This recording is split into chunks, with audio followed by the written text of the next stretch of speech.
So my name is Olivia Doherty. We bought this house, I guess, about a month ago. It was April 3rd was our closing date. So yeah, we've been here about 1 month.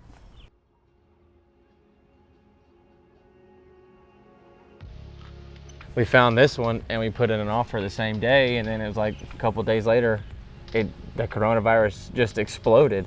Buying a house for the first time and everything is stressful anyway, and then to have all these like unknowns where like we didn't know, like my job was talking about shutting down, and I was like, okay, does that affect like Michael's job as our like realtor? Like, is that going to be deemed essential? And then, you know, if it's not, then where does that put us? And, you know, is that going to push back a potential closing date? And there was just so many unknown factors that it almost just like doubled the stress for everyone.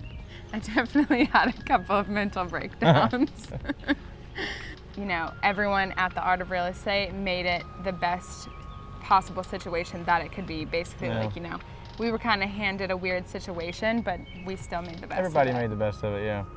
When we did finally set a closing date, he would text me every so often and just say like, hey, how are you? Yeah. You know, like, how are you feeling right now?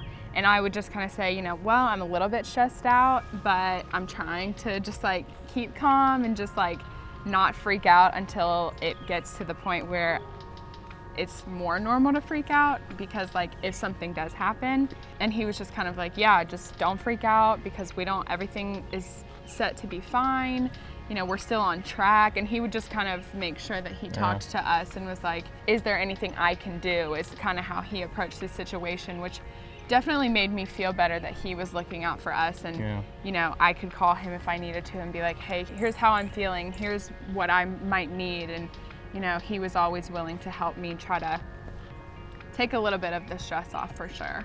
We would, you know, recommend the Art of Real Estate as a whole, just because I do appreciate, you know, the team outlook that they have and they share. They just made sure that it was still a good experience, even though it wasn't the one we were expecting. Yeah. I honestly think it was probably more fun than I thought it was more fun because it's a different story to tell. You know, people say, what happened when you bought your house? I said, well, let me tell you a story. We bought our house during like COVID-19. You know, it's different from probably any other story you'll hear, you know, as far as buying a home in the process. So yeah, I think it worked out pretty good. Me too.